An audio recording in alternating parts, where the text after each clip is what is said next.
د روس راتلو سره افغانستان ته دا جنگ یوازې په دې باندې نه کیږي چې دلته ځوانان ټوپک والي یا افغانستان کې ځوانان ټوپک والي لړ شي او وجنګي د دې لپاره پوره ماشينري پکاري جنگي ماشينري وته وي ماشينري نه زما مطلب ټانکونه نه دی ماشينري نه زما مطلب جزونه نه دی ماشينري مطلب پوره آرکیټیکچر دی د جنگ چې جنگ د لپاره نظریه برابر شي نظریه نه پس ټریننګ کیمپونه برابر شي ټریننګ کیمپونو نه پس د وسلې او شي چې وسلو په کومل راځي د وسلې لپاره پیسې نو پاکستان کې پوره انفراستراکچر د جنگ لپاره تیار شو هغه انفراستراکچر څه شی هغه کې مدرسې جوړ شوې د سعودي په فندینګ باندې سعودي پیسې رولې غلې زموږ پښتونخوا کې زې په زې مدرسې جوړ شوې کله چې یقین نه راځي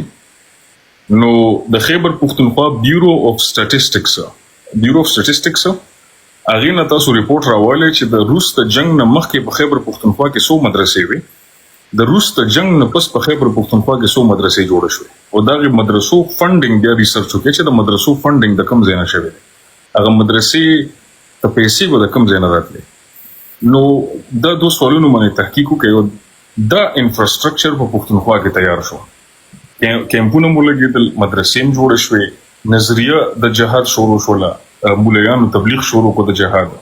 د ټوپکو دښمن راغلي دي کمیونست راغلي دي پوره یو سیستم تیار شو هغه سیستم به بیا کس تیارولو ذهن به ول برابرولو اغله به ټوپک ورکولو هغه بدلو ځان به مړ کولو په دې کیمپونو کې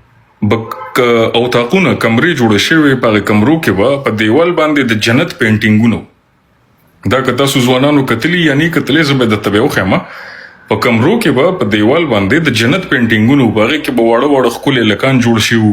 نیرونه وو پکې خولې چمنونه وو شرابونه وو هوري به پکې په دغه کمرو کې به دا الکان ساتلو دي ته به د جنت تاثیر ورکولو نظریه به د جنت ورکوله بیا د جهاد کتابونه چاپ شول په دلته امریکا کې په نیبراسکا یونیورسيټي اف اوماها نیبراسکا کې هغه کتابونه پښتونخوا ته راغلل هغه اوسم په انټرنیټ پراته دي پاره کې الف الله جیم جهاد ټی ټوپک دا به مونږ د افغانستان ماشومان ته دلته په شمشتو کیمپ کې دلته نور کیمپونو کې به دا مونږ خودله دا پوره د جهاد د لپاره انفراستراکچر تیار شو پوره د جهاد ماشينري د جنگ ماشينري په خیبر پښتونخوا کې تیار شو دینه وکس وته پښتون وته خپل خزه مور پلار بچي به پرې غوستل افغانستان کې به ځان وجلو نور به موجله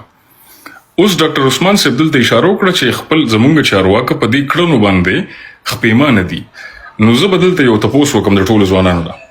خپېمانی څه ته وي خپېمانی دی ته وي چې دغه انفراستراکچر چې کوم جوړو د جهاد ماشينري د جنگ ماشينري جوړو آیا هغه ختم شوله یو سړی وایي زه په خپېمانه یم نو هغه مدرسې بند شوې هغه د جهاد نظریه چې دا هغه ودرېده هغه د ځوانانو پاسېدلو او ځان مړ کولو دغه یو ان ایچ سی آر او دغه ریپورتس دي چې په پاکستان کې کومې ترهګري ډلې دي ټوپک یو چت کړی دی او سوال مبارزه کوي د یو کس تنخواه $2.5 ده کم سړی چې په خیبر پښتونخوا کې وسلوالو ډلو سره ګرځي دغه $2.5 معاش دی څوک بې پیسو جنګ کوي څوک لیونی دی چې راولي ټوپک راولي ځان مړ کړي $2.5 معاش په پاکستان کې کم سړی ګټي ډاکټر یې ګټي انجینیر یې ګټي سی ایس ایس افسر یې ګټي څوک یې ګټي $2.5 په پښتونخوا کې ترهګر سړی $2.5 لري نو مطلب دا دی چې د جهاد د انفراستراکچر سپوري روانه ده د جهاد ماشينري ترڅو پورې چې دغه جهاد ماشينري و نه درېږي د دې خپېمانی د مشرانو خپېمانی مونږ ته قبول نه ده په خولي باندې خپېمانی سو کوي بیا د ډالري د پیسو جنگونو نه چې کوم د پاپا جونز د پیزا فرانچایز باجوا واغسته په استرالیا کې جزیره واغسته په یورپ کې بیچ هاوسونه واغستل دغه آیا واپس شولې دا د پاکستان اساسه و د پیسې پاکستان ته واپس رااله تا جنرالان واپس رااله نو د خپېمانی څنګه خپېمانی د جانان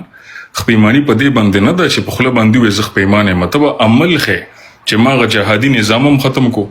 هغه مدرسې مې مرواني کړې بهر نه فندینګ راتلو هغه مې ودرولو دا هر څه ما ودرول او زه په ډېر زیات خپېمانه یم دغه خپېمانی به مونږ ته پښتنو ته قبولي دا خپېمانی مونږ ته نه د قبول چې په خله وي زخ پیمانه یم دا ولنې خبره دویمه خبره د خواجه آصف صاحب په میډیا باندې په سکای نیوز باندې د امریکای په چینل باندې دا اقرار کول چې موږ 13 کاله دا شی کړی دی، موږ ترهګر ساتلی دی، موږ ډلې ساتلی دي، دا خپېماني نه ده او دا الزام نه دی. دلته زیارت شاه صاحب وایي چې د په خپل وطن باندې الزام ولګو. زیارت شاه صاحب دا الزام نه دی، دا حقیقتو کم چې رووتو، دا حقیقتو کم چې پټو زیاتره ولس منلو نه. منظور صاحب داسې، ایمل ولی صاحب، عمران خان صاحب، عثمان کاکړ صاحب د ټولو مشرانو دا خبره کړې وه چې دا زمونږ جنگ نه دی. عمران خان صاحب هم په جیل کې دی، منظور هم بې کوره بې لاره دی، ډاکټر مارنګ بلوچ هم په جیل کې ده، عثمان کاکړ هم مړ شو. د ټولو مشرانو دا خبره کړې وه چې دا زمونږ جنگ نه دی، دا پردی جنگ دی، دا په پیسو باندې روان دی. نو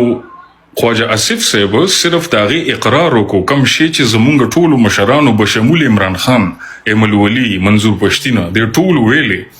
خواجه آصف صاحب صرف د هغې خبرې اقرار وکړو، الزام یې نه دی لګولی.